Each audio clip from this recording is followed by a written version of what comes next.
trying to take at least one from the Giants in this Bay Bridge series, but the G-Men with another walk-off beauty.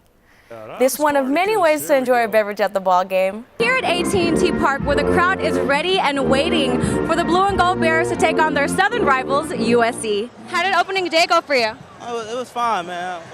The main thing, we got a W. I have to ask you, what is your opinion about this whole NBA lockout right now?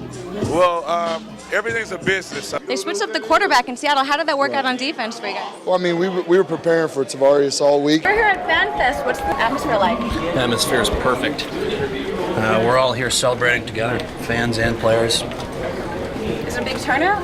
Humongous turnout. I heard 50,000. Alan Bridgeford replaces the injured quarterback Zach Maynard in the third quarter, but it's all about the Cal defense.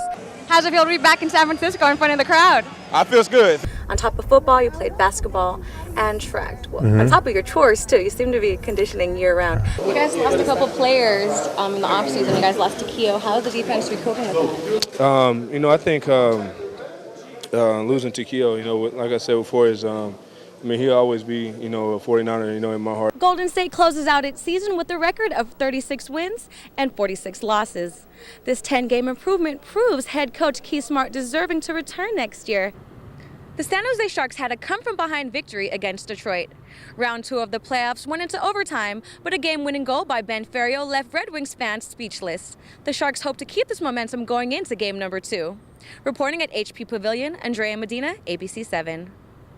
Thank you, Alonzo. I'm here with the winning quarterback for McAteer. How are you doing? I'm all right. How are you? You got people over here giving you bunny ears behind you. Oh, yeah. That comes with the territory. So just tell me a little bit about what you're feeling right now. I'm more like I'm fortunate enough to be playing in my second Super Bowl, and right now it feels better to be going out on top as my senior year than it did last year to be with the 12-0 team.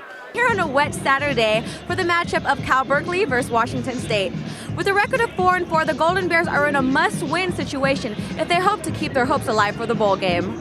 Today's question on everyone's mind is if Coach Tedford will stick with Maynard in the QB position. But with only 4 returning upperclassmen and a bench full of freshmen and transfers, head coach Paul Trevor definitely has his work cut out for him.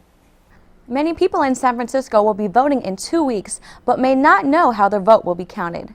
For many, figuring out ranked choice voting is a headache.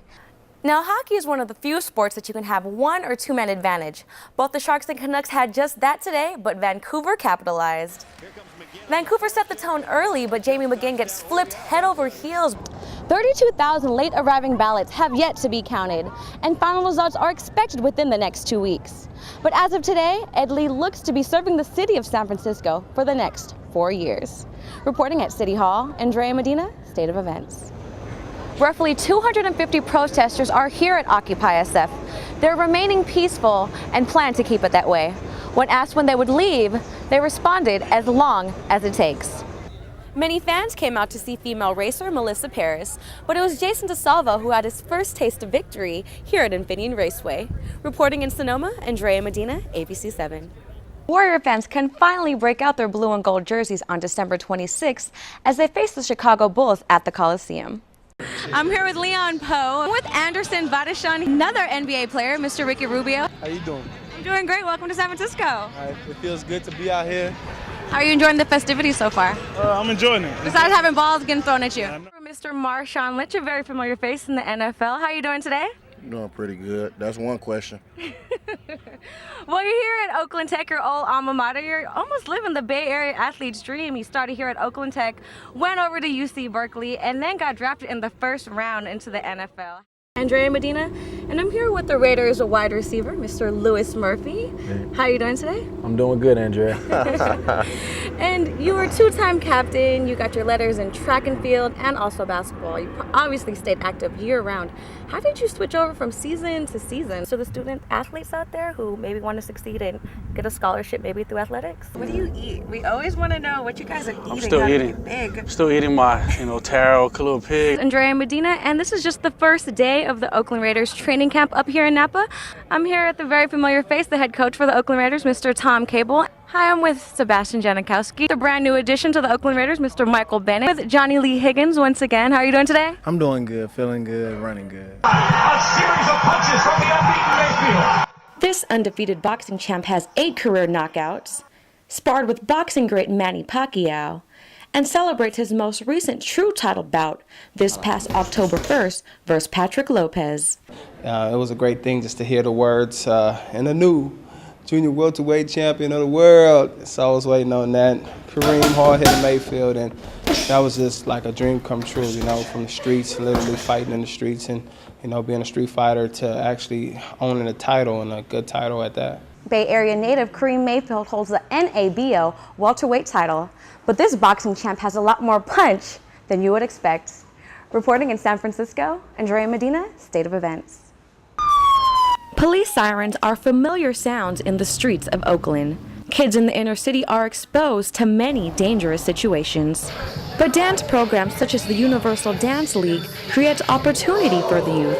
Dancing is it's like the only thing that I'm even good at. If I didn't dance, I'd probably be robbing banks or something.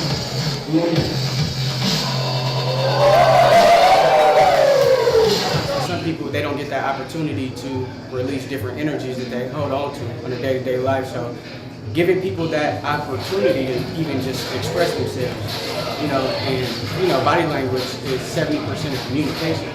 A lot of these people come from conditions where we might not have, you know, people in a position to look up to that are doing positive things. And, you know, some of the youth, we all need that. So sometimes we have to be each other's brothers, sisters, fathers, and mothers. The streets of Oakland is a threatening environment for the youth to grow and develop. This Saturday's matchup against the New York Red Bulls is a highly anticipated match. But with the returning head coach and breakthrough players such as Wondolowski and Dawkins, the Quakes are highly optimistic of a very successful season. Later tonight at the 11, we have the Bulls and Heat. They're tied at 1 apiece. And that'll do it for me, Andrea Medina, APC 7.